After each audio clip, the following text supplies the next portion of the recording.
Team, welcome to another ATP Geopolitics video with myself, Jonathan MS Pearce. This is Ukraine War News Update, the whatever one it is today for the 9th of July 2025. We're going to start with the EU. The EU is considering a €100 billion fund to support Ukraine in its next 7-year budget set to begin in 2028, according to Bloomberg. The proposal, which is still under discussion, aims to ensure long-term financial aid as Ukraine's war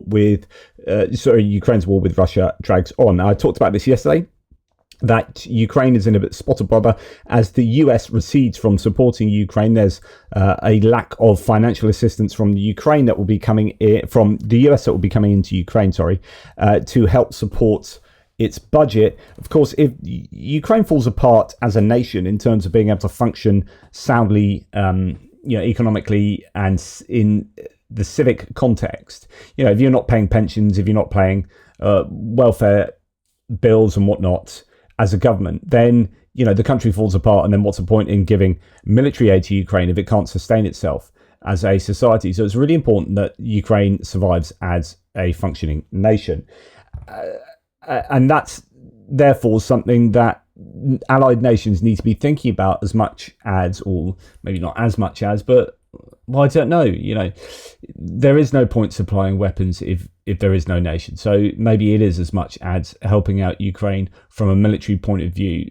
They need to be able to sustain themselves, or not themselves, sustain the economy, and the society needs to function with our help at the moment until Ukraine gets itself back on its feet. And so here the EU is going to have to step up as the US possibly recedes, but also step up more because Ukraine is in trouble and probably increasing trouble as the war drags on. So yeah, that's good news that the EU is likely to be putting something in place for that long-term aid 7-year budget for Ukraine. Now, Euronews is reporting that Hungary has made no progress on key rule of law reforms, and the European Commission said in its latest report that it's keeping €18 billion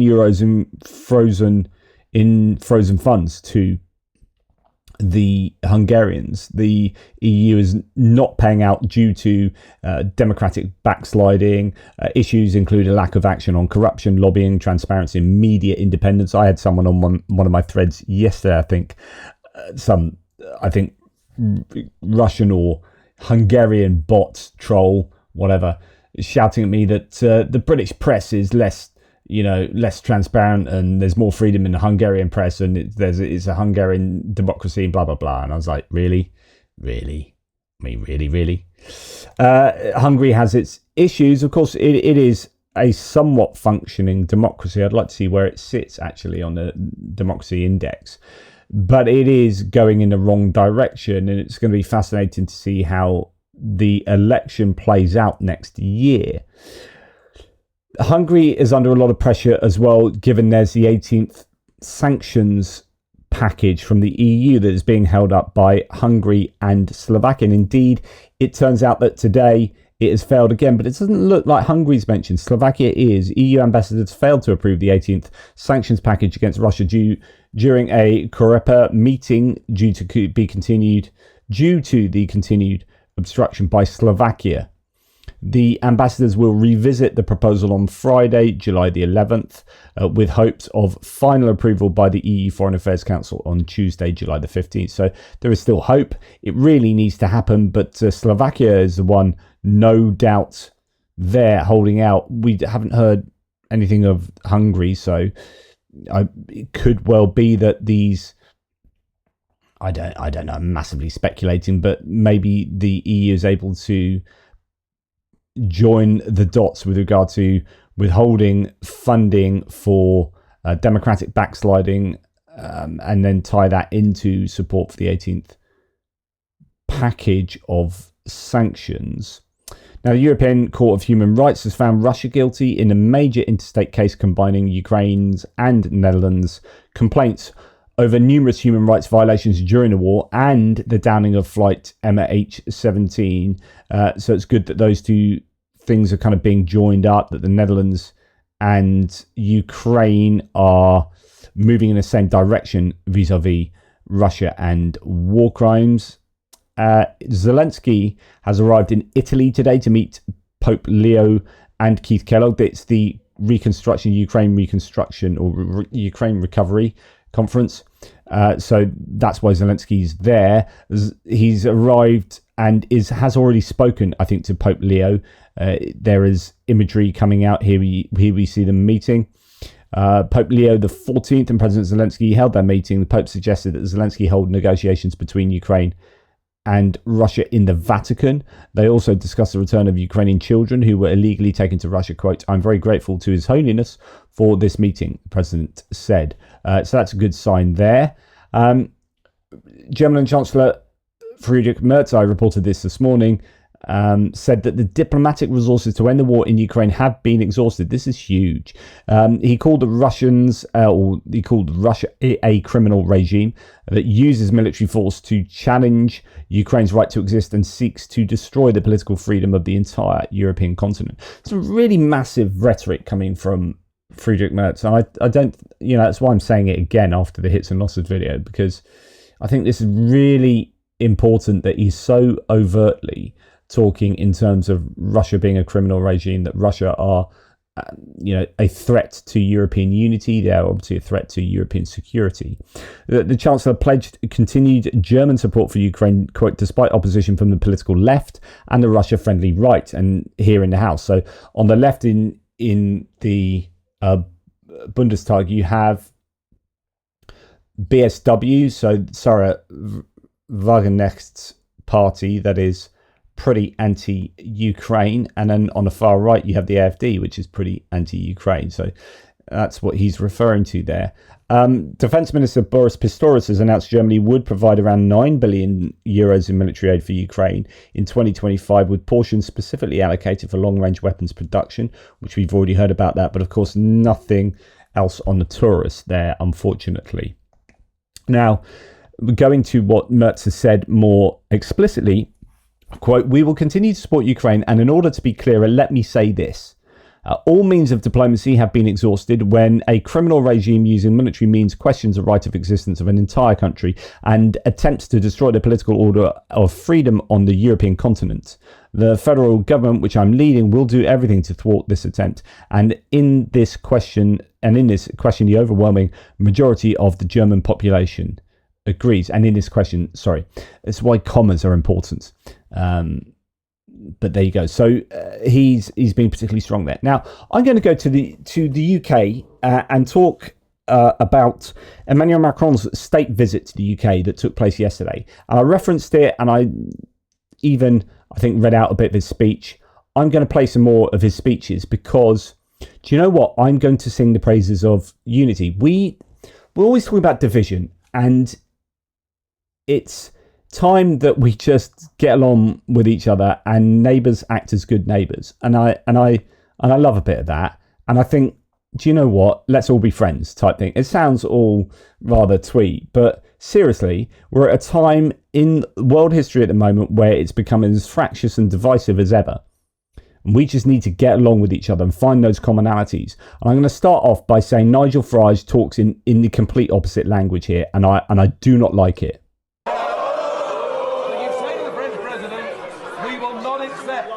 Undocumented males across the English Channel, and that you are not dictated to by an increasingly arrogant anti-Brexit French president. This country. So he said at the end there, if you couldn't hear, we shouldn't be dictated to in terms of undocumented males coming across the channel. We shouldn't be dictated to by an increasingly arrogant anti-Brexit French president. The words of Nigel Farage. And I just want to say, feck off, Farage. Just honestly, just shut up with your whinging. And actually what happened, the answer to that by Starmer was really very good. He's like, we are working with the French to stop gangs getting people across, blah, blah, blah. You don't do this. In fact, I'm going to find you this because this is exactly what happened with Trump before the November election. So here it is. Someone says, Farage asks yet another embarrassing question. Starmer destroys him. You can make your own decisions. But actually, what I want you to do is just concentrate on this idea that we saw from Trump, which is when the strictest border bill was developed by Senator Langford, the second most conservative Republican senator, and others. Trump didn't allow that to go through, and he didn't allow it to go through. He got that to be stopped by Michael Johnson and whatnot, because he needed there to be a problem in order to get himself elected to then fix a problem. So it's not about fixing the problem; it's about getting into power, and then you can use your power to fix a problem. But what you don't want to do is help to fix a problem now, because then what are you going to campaign on? And this is exactly what Starmer says of Farage here, and I think it's really, really interesting. Arrogant, anti-Brexit, French.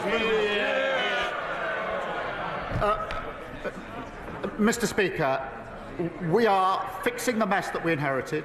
We are working with other countries to ensure that we take the measures necessary to stop people crossing the channel. They are serious answers to serious problems. It's really important, not simple answers to complex problems. That's what populists give you. These are serious answers to serious problems. It's difficult. We're working with other countries cooperatively, but this is a really prickly subject. Proposal for 10 years, wagging the Tory dog, has been to break everything and claim that's how you fix things, to stick two fingers up at your neighbours and then expect them to work with us. And he votes against the Borders Bill, which gives more powers to our law enforcement to deal with security at our border. And Mr. Speaker, the reason for that is he has no interest in fixing the problem, because he wants to milk it and exploit it. That's the truth about him and his party.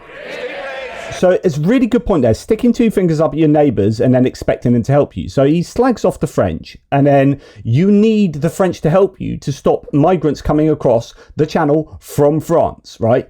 Part of the issue with migration has been that when Brexit happened, we stopped being able to work cooperatively and closely with the French in a way that we were under the auspices of the EU, right? So anyway, I thought that's just really, really on point to say that you don't want to fix the problem, you want to milk the problem so that you can waltz into power, which is kind of what Trump did with the Langford solution to the border issue. Anyway, the idea of sticking two fingers up to your neighbours in the UK, just if you don't know, that is like a swear word, like the middle finger. You got this. I don't know if it's an urban myth that it came from. Speaking of the French, it came from what we did to French archers, because we cut off their fingers so they couldn't fire their bows, and then you go like this to them, because they didn't have fingers and they couldn't fire their bow. So that kind of thing. So I don't know if that's an urban myth, but that's the kind of etiology of that. Right, okay. So this idea that, we're not nice enough to our neighbours, I just want to just be a bit schmaltzy here and just say, cheers, Macron, for coming over and saying stuff that makes me feel, I guess, more European, but more inclined to want to work with the French, for example. And because every time Vladimir Putin's Russia advances in Ukraine, the threat moves closer to us all. We will never accept the theory that might is right. And I want to be clear. This is why, together with you, Mr. Prime Minister, we decided to launch last February this coalition of the willing you mentioned. And this coalition was just the signal that the Europeans will never abandon Ukraine. Never.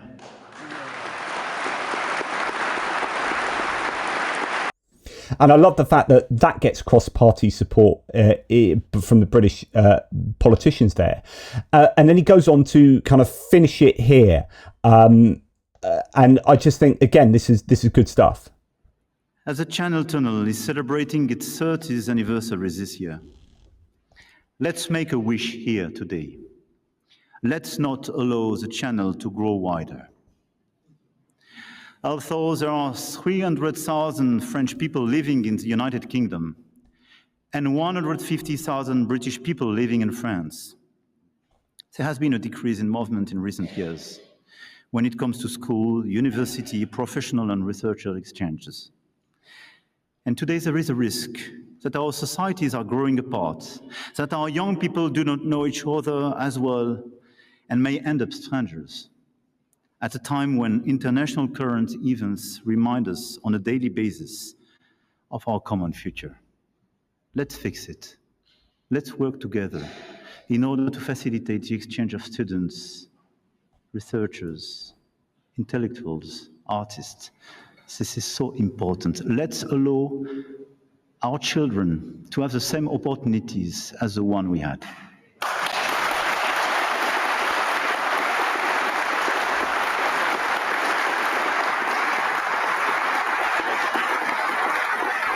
Actually, sound gets turned down there, but there's still clapping there. Like, that was a really good applause there for this idea that that we need to not allow the channel to grow wider, that we need to work more closely than ever before to try and solve the global problems that we have. And indeed, part of what he said, interestingly, was this, and just look at Keir Starmer. So the Bayeux tapestry is this very famous tapestry that depicted Battle of Hastings, 1066, where Harold he didn't actually get an arrow through his eye, but it's depicted in that to represent how archers were used and so on and so forth. Anyway, he talks about the Bayeux tapestry, which is super famous in the UK as much as it is in France.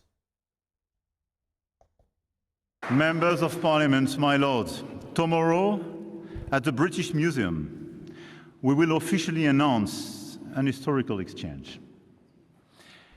In the run-up to the 1000th anniversary of the birth of William the Conqueror, France... People are laughing because William the Conqueror invaded England as a Frenchman and then won by beating King Harold there. And so, there's a bit of like, he's talking about, hey, to commemorate how William the Conqueror came and smacked you guys up. Will loan the United Kingdom the Bayeux tapestry.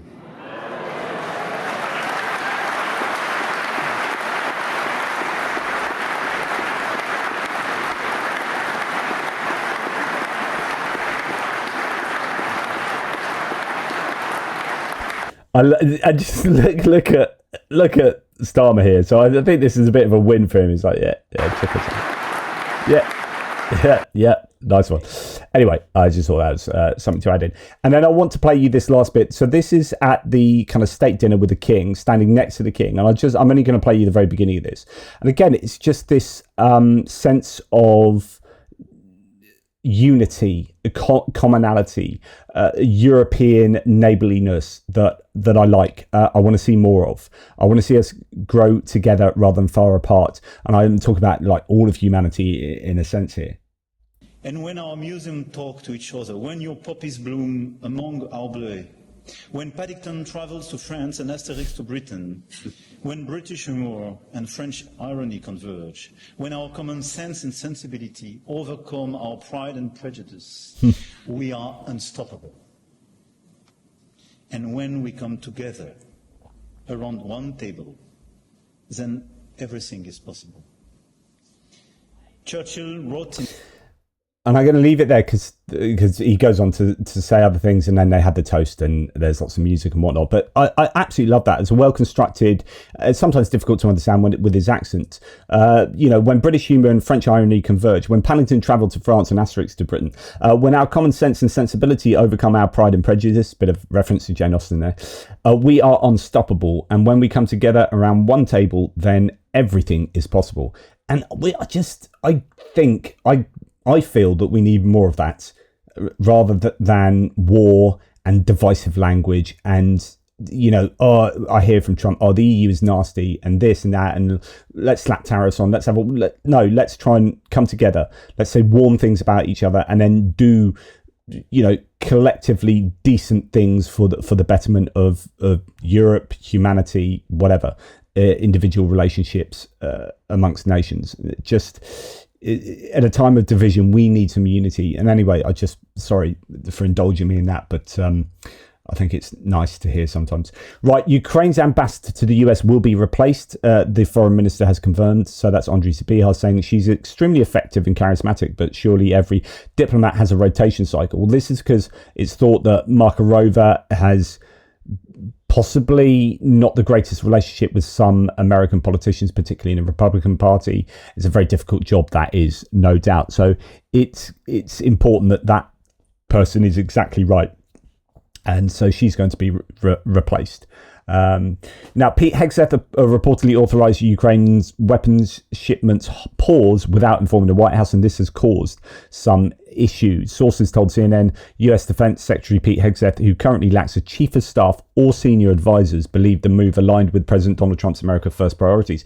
This is similar to the halt that happened soon after in end of January, beginning of February, when the US halted aid and intelligence going to Ukraine, and that was thought to be Pete Hegseth misinterpreting Donald Trump and doing it unilaterally. And it happened again in May. It's happened again here. So, and this is a guy that doesn't have a chief of staff or senior advisors. They all got purged, and there's no replacements yet. It's just, I think, a sign of probably internal chaos going on there. And I'm fairly sure Donald Trump is not going to be happy about that, by the way. CNN has also released an exclusive 2024 leaked audio, or an audio recording of Trump speaking to donors, saying he threatened to bomb the shit out of Moscow. Putin, I said, if you go in to Ukraine, you're going to bomb out of Moscow. I'm telling you, I have no choice. The public wants the public. So he goes like, I don't believe you. He said, no way, and I said, way. And then he goes like...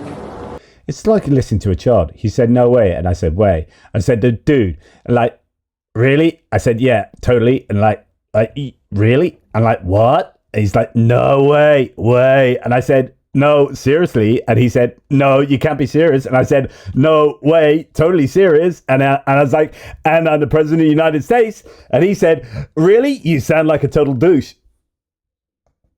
Anyway. He was like, I don't believe you. He said, no way, and I said, way. And then he goes like, I don't believe you. But the truth is, he believed me 10%.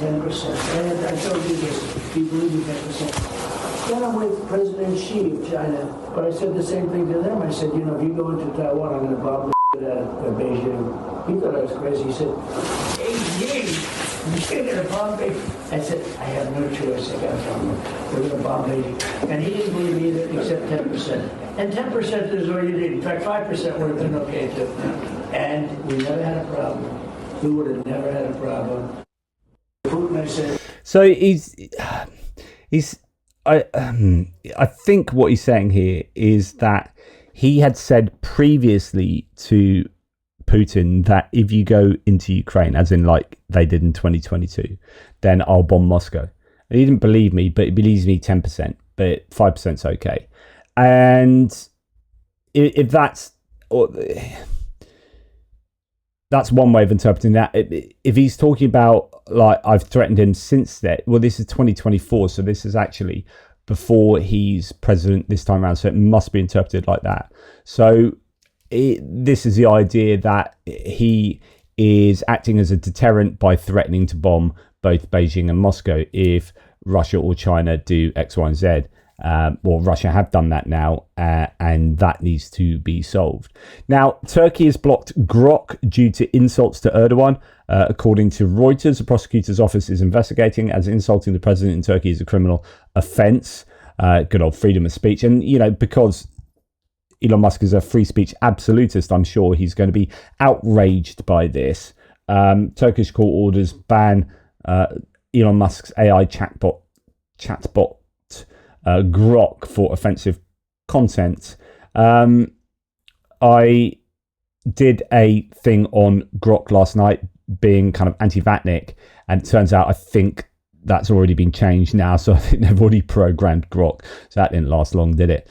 Okay, missing Ukrainian student sadly has been found dead in Italy in apparent suicide. However, she's been found, I think, with a gun, having shot herself. And I don't know how easy it is to get a gun in Europe, really. So it does make you wonder whether something else was going on there. Maria Buhayova, born in 2007, disappeared on July the 4th after leaving a tourist village in Caravigno, a coastal municipality in the Apulia region, where she has been completing an internship. So sad there. I don't know if anything else is relevant. You know, that could just be a poor young person committing suicide, and why would I include that here, no matter what their nationality is? But I just find it odd that you would use a gun to do that, if that is indeed the case. Okay, Richard Hanania, I just can't believe. And by the way, you know, I know you do that a lot in the US, but less so in Europe because guns are harder to come by. Richard Hanania said, I just can't believe letters with presidential letterheads are full of random capitalization in bizarre places. You wouldn't trust a person to clean your garage. So this is Trump, and I did talk about this yesterday. I just want to revisit it. Trump slapping on tariffs, 25% tariffs to Japan and South Korea, really threatening them here, and also many other nations around the world. And it turns out that he had said, right, the idea was they wanted 90 deals in 90 days. Because they're giving 3 months of pause before slapping the tariffs back up to whatever level that's actually in line with that trade deficit issue. So these aren't reciprocal tariffs. They are representative of a trade deficit, which is if you are buying more stuff than you are selling to a given nation, then that's a trade deficit. But Trump doesn't understand it's not a bad thing. Like, you're always going to buy more stuff off Vietnam than they're going to buy off you. First of all, you've got population differences between countries, then you've got GDP differences and disposable income differences between the nations, and so on and so forth. Like that, you would expect Vietnam to buy more stuff or the same amount of stuff off the United States as you are buying off them, when you have actually gone into Vietnam and asked them to build cheap stuff rather than China, and you've actually manipulated a situation where you are purposefully buying a shed load of stuff off Vietnam rather than China. And then you go into Vietnam and say, we're buying too much stuff off you and you're not buying enough stuff off us, so we're going to slap you with huge tariffs to represent that differential. It just makes absolutely no sense. You're buying more stuff off them because you're richer than them. And that's what happens when you have lots of money as a country. When you have lots of money as a country, you can buy more stuff off other people than they can buy off you. Anyway, I just want to have a little look into this. I know this isn't necessary to do the Ukraine war, but actually it underpins relationships. So when you talk about, you know, that relationship between the UK and France, and we are trying to get on side with Europe, and it's going to be a lot will come down to trade and defense and working together to overcome barriers. I mean, literal kind of trade barriers and whatnot. That relationship is really important so that we can hopefully get an economic benefit from working cooperatively. But the US is approaching things very differently. Like Macron went to Greenland recently to try and get Greenland on side in terms of Europe, and the US's approach, Trump's approach, is we're going to invade you, or we're going to economically coerce you to become part of the US. And the same with Canada. And it's just like an odd way of going about, you know, trying to influence people. So let's just talk a little bit about tariffs and what's gone on with some of these nations. We're going to go to Justin Wolfers 3 times here. He's an Australian-American economist. Part of Trump's announced strategy, it seems, is to balance out trade deficits with countries, or at least one aspect of this, balance out deficits with countries where we have one. But is there a legitimate economic future to negotiating through tariffs here, whether it's by the August deadline or if that one ends up moving too? Yeah, so the underlying rationale for this is really quite extraordinary. The large tariffs are going on nations from whom the United States buys a lot, and they don't buy a lot of our stuff. In Trump's mind, that's being ripped off. But here's the thing to understand. In my local economy, I go to my local Trader Joe's all the time.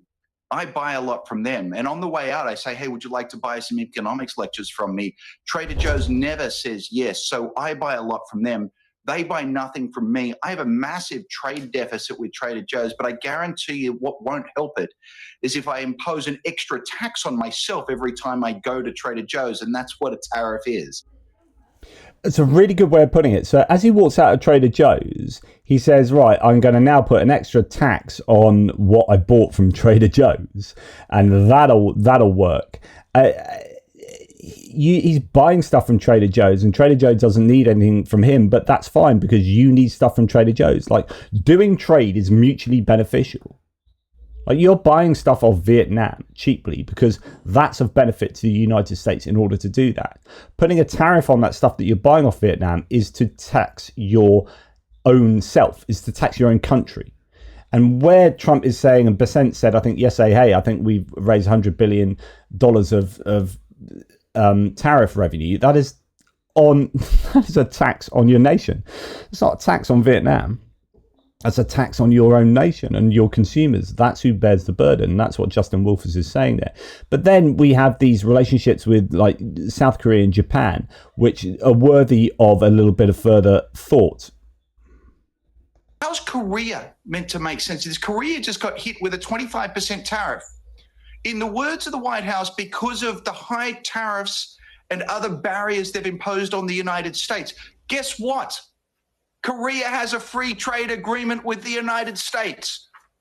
Korea charges 0 tariffs on almost everything that it sells. They have an agreement. There's nothing else to give up. It's all gone. We have the deal. It's already there. I should stop. I'm feeling your frustration. So they slapped these 25% tariffs on South Korea because X, Y, and Z. There's a free trade agreement. Like, you can buy stuff off each other freely with no tariffs. There's no trade impediment.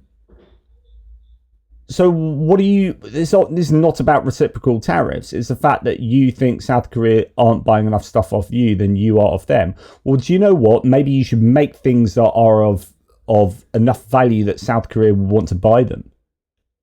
That's kind of what free markets are supposed to do, is to so this is one of the problems with protectionism, and there's a really good video on this, or piece on this I was looking at the other day, that was like, if you are going to create a protectionist environment where you are tariffing the crap out of anything that comes into your country, then what happens is you're protecting your industries, which, you know, can work in certain circumstances when you're being very strategic, but generally what will happen is that you will then not have the inclination and motivation for your industry to be competitive, to become better than the stuff that you would otherwise be bringing in from abroad. So let's take a car, right?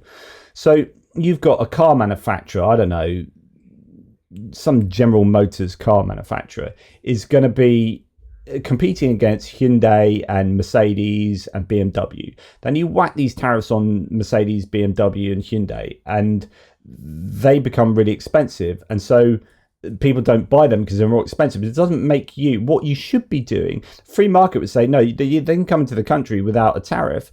And in order for General Motors to compete and become attractive to the consumer, you have to offer something that is attractive. You're motivated to produce a product that your peeps want to buy, right? And at the moment they're wanting to buy Hyundai and BMW and Mercedes. Why is that? So rather than just whack a tariff on them, you need to be reacting from a competition point of view.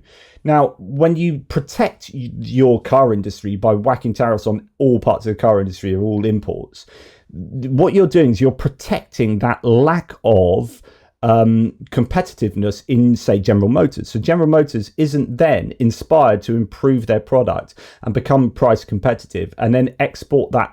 So what you're doing is you're effectively saying to General Motors, we're going to protect you so you can sell all your stuff inside the US, but actually you won't be able to compete with all those other car manufacturers abroad because they're operating around the globe and they're having to compete with each other. So there is always trying to get one over and trying to get better, either in terms of price or in terms of product quality and whatever unique selling point you have.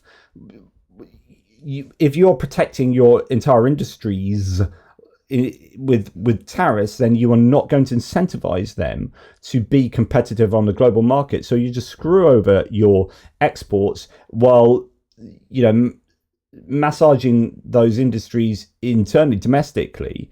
But I don't think it makes an awful lot of economic sense really to do that. And kind of that's what he's doing to pretty much everyone. And he's slamming South Korea there, slapping these tariffs on them when he should be saying to the industries, we need to become more competitive ourselves.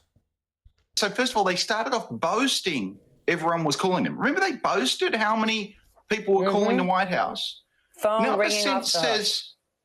Now Percent says they never called. Here's a story that was not reported in the American media much, but a couple of weeks ago, the chief Japanese trade negotiator was in town. He could get 2 15-minute phone conversations with Howard Lutnick and literally couldn't get a meeting with Scott Bessent. He delayed his departure from the United States, hoping that the Treasury Secretary would meet with Japan, one of the largest economies in the world, spent the extra 24 hours in Washington and headed home. So how's Japan meant to make sense of this? So first of all, So now we are hearing that all of these, originally it was like all these countries are clamoring to do deals with us. Then no deals really got done. And now they're admitting that over 100 countries didn't even bother contacting them. Well, then it turns out that actually there were countries that tried to contact them, but they can be bothered to speak to them. And it's all just an absolute hot mess. It's all ridiculous. I'm going to leave you with a bit of humour to lighten the mood. Now, he said this before. Many people have posited that he doesn't understand what asylum seekers are. He thinks they're actually coming from mental asylums. Unvetted, open borders. The whole world was dumped into our country from prisons, from gangs, from mental institutions. We have many people walking the streets, walking in areas that we don't know anything about, that came out of insane asylums. They released their insane asylum population into our country, and it's amazing the job that you and Tom Homan are doing. Mental asylums. So he's talking about lots of people come from mental asylums. That only makes sense. There aren't lots of people come from mental asylums. It only makes sense if you have misunderstood what an asylum seeker is. Anyway, that's been thought before, that he said that previously, and that's been the intimation before. Then just another amusing quip that I just thought I'd show you. To what they'll be in about a year from now, but we're setting records. And wind is a very expensive form of energy. It's very bad for your beautiful surroundings, the plains and the valleys, and the birds are dying all over the place. You know, the whole thing is a disaster. They're almost exclusively made in China. Not that I have anything against China, because I don't have a great relationship with President Xi, but I asked him, how many wind farms do you have? He makes them, but they don't have a lot of wind farms, I'll tell you, very, very few. And they've got more than the US, but, you know, just saying. Wind is tremendously expensive and is very ugly. And if you own a house that's inside of a windmill, your house is worth less than half. If you want a house inside of a windmill, these are not they're wind turbines. You do know that a windmill's not a wind turbine. That windmills generate the power to crush grain into flour. Wind turbines generate power to just put directly into the grid. You don't live in a wind turbine. Like, if you want a house inside of a windmill, your house is worth less than half, and you hear noises. I mean, could he mean if you want a house that's built near a wind farm, you hear noises? Yeah. But he literally said if you want a house inside of a windmill, your house is worth less than... I mean, just... Anyway, I just want to leave you with that. And Donald Trump Jr., let's just have a quote from him. What's that quote? It's a 2023 quote. Let's have a look. Show us all the Epstein client list now. Why would anyone protect those scumbags? Ask yourselves this question daily, and the answer becomes very apparent. He's been rather quiet in the last few days. Show us all the Epstein client list now. Why would anyone protect those scumbags? He says, after his father's administration appears to have not shown the Epstein client list and appeared to want to protect those scumbags. Anyway, take care. Speak to you soon. Toodle pips.